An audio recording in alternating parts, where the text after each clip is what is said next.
Alors, avec toutes ces possibilités technologiques, voyons maintenant ce que les entreprises arrivent à faire.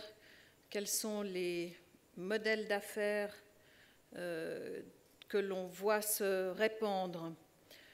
Tout d'abord, il n'est peut-être pas inutile de rappeler que la digitalisation se caractérise par l'émergence d'acteurs qui ne sont pas issus du domaine considéré et, bien entendu, des acteurs qui, souvent, n'ont pas d'actifs tangibles. Et là, vous venez immédiatement de penser Uber, et vous n'auriez pas tort.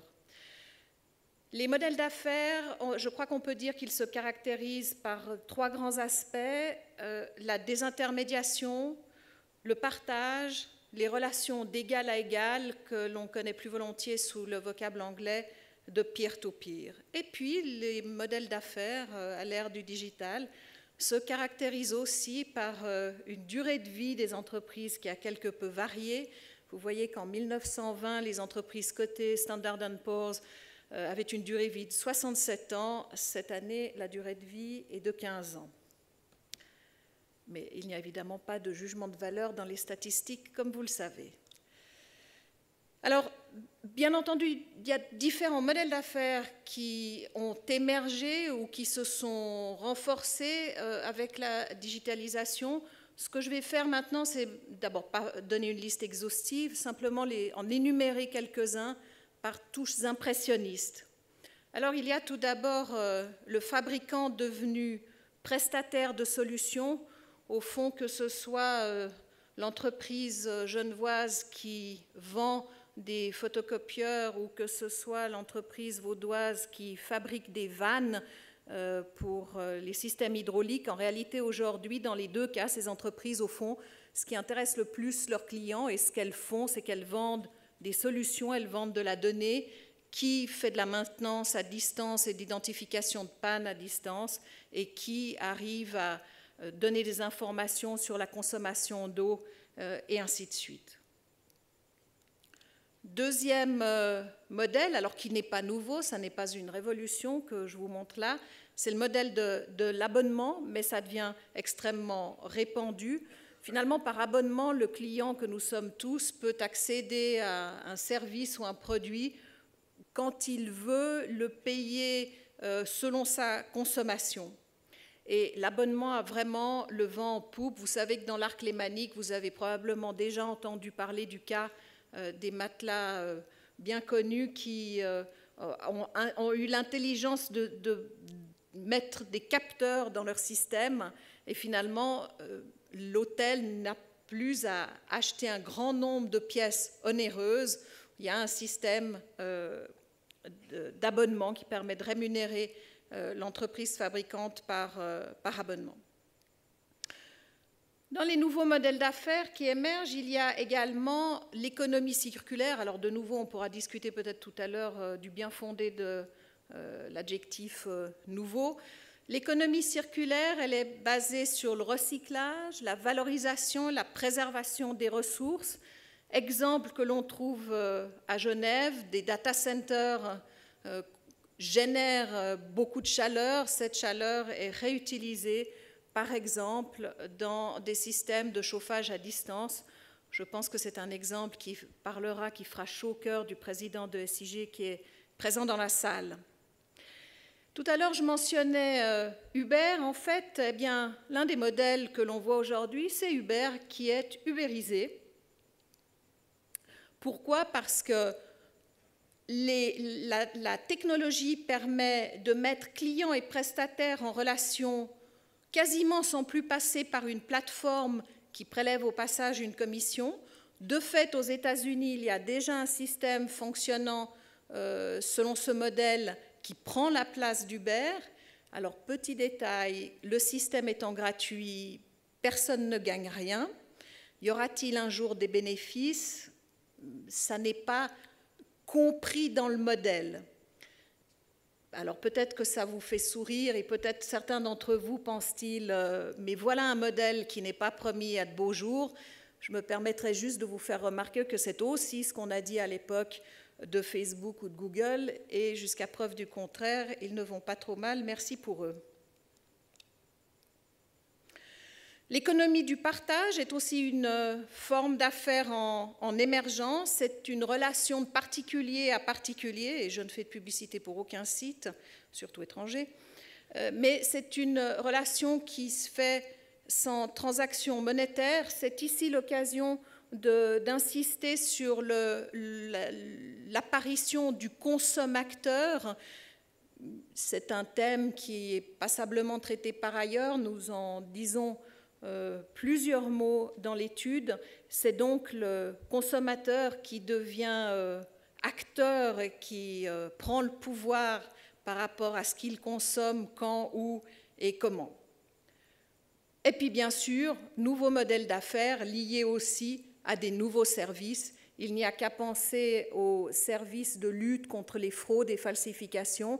Évidemment, on invente une technologie qui ne peut être sans faille. Il faut évidemment également inventer les parades. Alors pour les entreprises bien établies qui sont dans la salle, peut-être que vous êtes en train de vous dire que tout cela est bel et bon, mais que finalement ça fait la part belle aux jeunes pousses, aux start-up. Eh bien, j'ai une bonne nouvelle. Hélène a dit tout à l'heure que le cœur du monde de l'économie digitale, c'était la donnée. Eh bien, il faut juste garder à l'esprit que les entreprises traditionnelles détiennent 80% des données.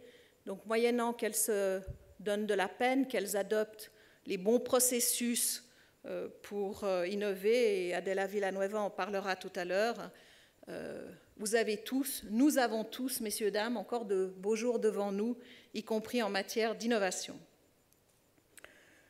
Alors bien sûr, les nouveaux modèles d'affaires ont un impact sur l'organisation interne de l'entreprise. La numérisation facilite la circulation de l'information, si bien que la distinction qui existait entre ceux qui détiennent l'information et ceux qui ne la détiennent pas, cette distinction devient moins grande. Corollaire, les employés disposent de plus d'autonomie et par voie de conséquence jouissent d'une responsabilisation croissante. On observe une sorte de décentralisation de la décision qui peut aboutir, pas nécessairement, mais qui peut aboutir au système de holacratie, c'est-à-dire cette hiérarchie aplanie où les décisions sont prises au travers d'équipes auto-organisées en fonction des compétences et de l'expérience de leurs membres. La numérisation, bien sûr, permet aussi de repenser le lieu du travail. On parle beaucoup de télétravail, des entreprises genevoises. J'en ai déjà nommé une, je ne vais pas le faire deux fois. La publicité a quand même des limites, même à la Chambre de commerce. Mais de nombreuses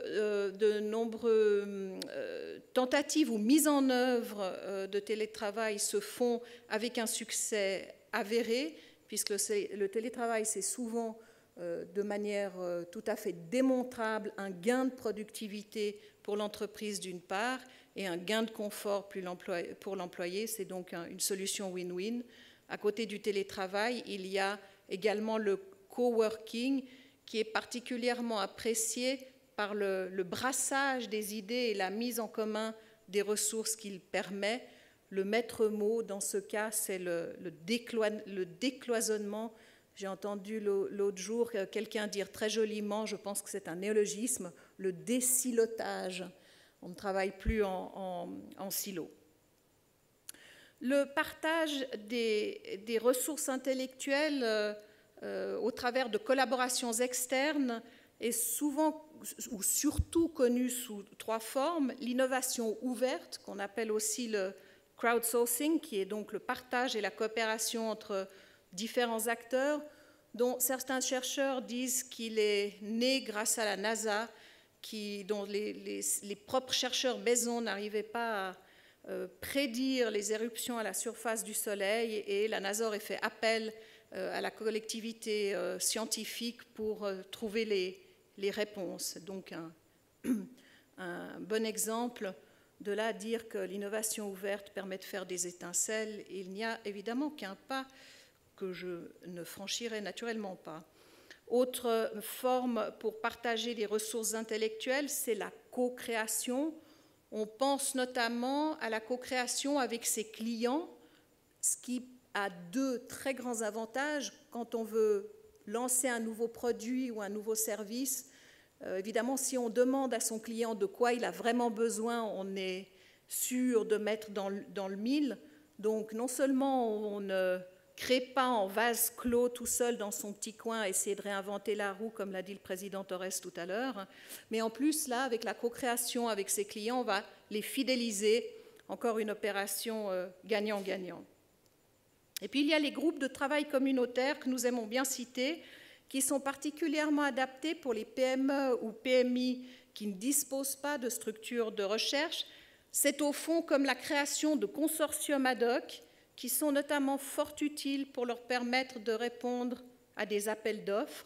Je vais vous donner un petit exemple. Dans le cadre du programme Horizon 2020, de transfert de technologie, il y a eu presque 9 millions depuis que le programme a été lancé pour des PME suisses qui ont donc bénéficié d'une manne européenne à laquelle elles n'auraient tout simplement pas eu accès toutes seules dans leur coin. Alors ça, innovation ouverte, co-création, groupe de travail communautaire sont trois manières de partager les ressources intellectuelles. Il y a aussi le partage de ressources physiques. C'est par exemple ce qui se passe dans les Fab Labs, où volontiers ceux-ci disposent d'imprimantes 3D, et ce qui permet à un inventeur, par hypothèse, de venir faire des petites quantités du prototypage. C'est un des grands usages des Fab Labs. Donc nous avons vu les modèles d'affaires, l'impact sur l'organisation interne de l'entreprise. Naturellement, la digitalisation déploie ses effets également sur le monde du travail. Alors historiquement, en Suisse, on pourrait se dire on n'a pas trop de soucis à se faire parce qu'on a vu que tous les progrès techniques ont été positifs pour l'économie suisse. Ne pas se faire de soucis est peut-être un petit peu dangereux. Regardons de plus près malgré tout. Très clairement, création d'emplois, il y aura. Destruction d'emplois, il y aura aussi. Bien malin qui peut dire aujourd'hui où se situera le point d'équilibre. Et notre étude n'a bien entendu pas cette prétention. Il y a quelques éléments d'analyse toutefois. Hélène a mentionné tout à l'heure l'intelligence artificielle. On voit aujourd'hui, je dis bien aujourd'hui à cette minute, que les systèmes basés sur l'intelligence artificielle réalisent certes des tâches, notamment des tâches intellectuelles, routinières. L'adjectif intellectuel n'est pas anodin. Mais pour la minute, il n'y a pas de métier complet qui soit réalisé. Deuxième élément d'appréciation, on sait que ce que l'homme considère comme une tâche simple à réaliser peut s'avérer en fait extrêmement complexe à programmer ou à faire réaliser par l'intelligence artificielle, parce que tout d'abord, ces tâches perçues simples sont composées d'une séquence de nombreux processus qui, eux, en plus, font souvent appel au sens, à nos 5 sens d'êtres humains.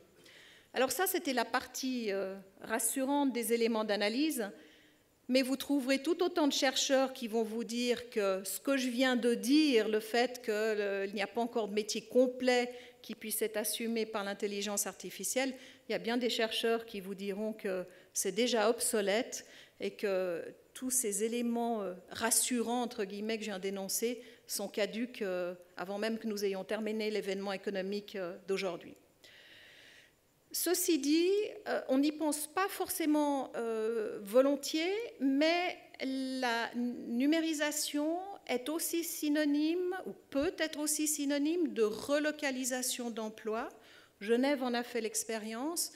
Pourquoi? Parce qu'en fait, les emplois qui ont été délocalisés, c'est-à-dire les tâches qui ont été délocalisées, sont des tâches à faible valeur ajoutée. À partir du moment où c'est un robot qui exécute ces tâches-là, le robot, qu'il soit situé en Suisse ou en Asie, il coûte à peu près la même chose. Dès lors, l'entreprise va s'équiper de ce robot. Ce sont en Suisse ou dans le cas d'espèce à Genève, ces tâches qui seront effectuées ici par le robot, l'entreprise se concentrant, elle, sur des emplois humains, donc exécutés par des individus, des emplois à haute valeur ajoutée.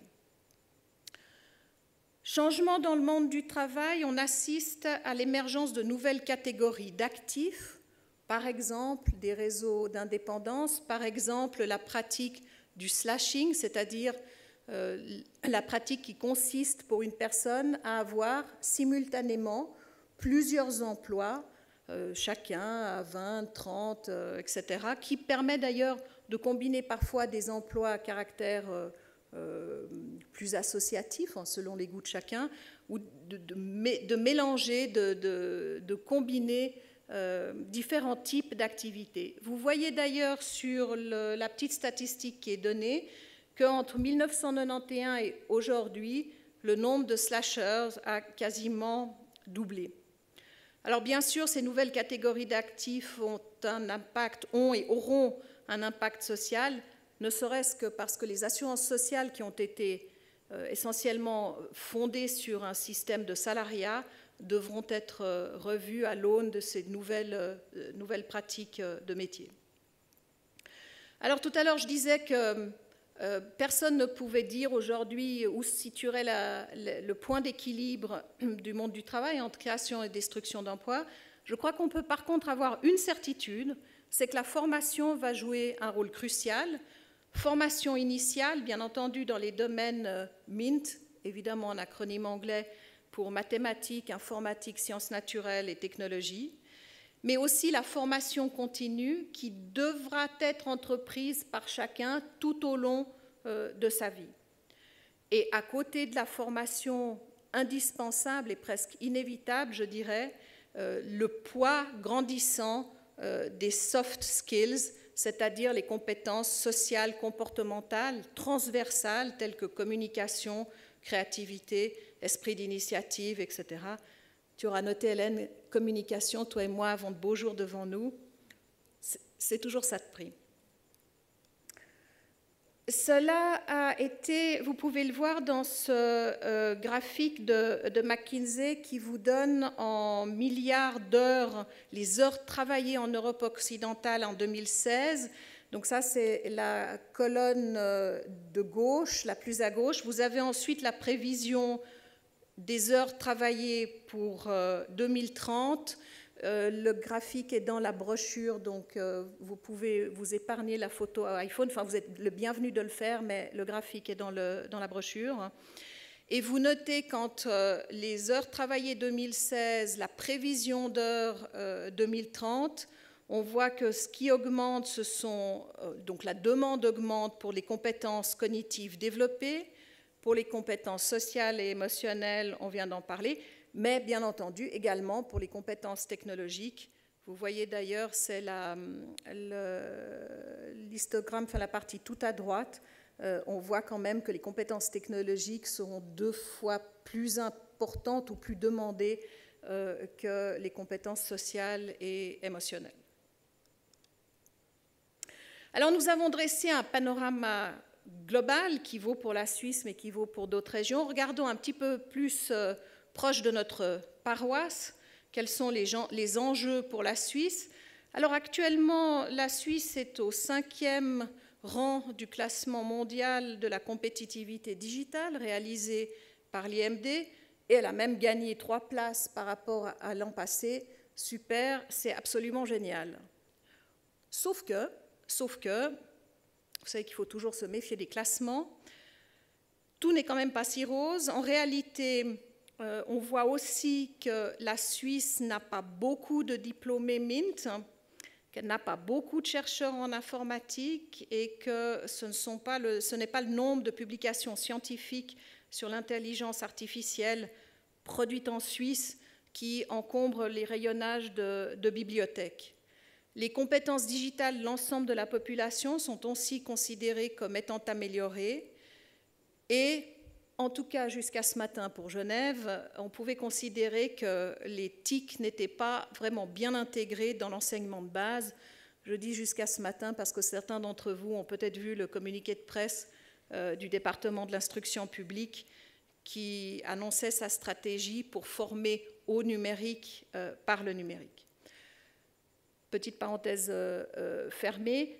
Au niveau suisse, on peut malgré tout se féliciter du fait que depuis 2016, il existe une stratégie numérique fédérale. Par contre, léger détail, il n'y a pas de budget qui a été affecté, il n'y a pas non plus de secrétaire d'État qui a été affecté. Donc une stratégie sans moyen de réalisation, il y a peut-être encore un petit peu de travail à faire. Et si nous regardons alors notre nombril, Genève, Genève, je crois qu'on peut dire, mène une politique volontariste.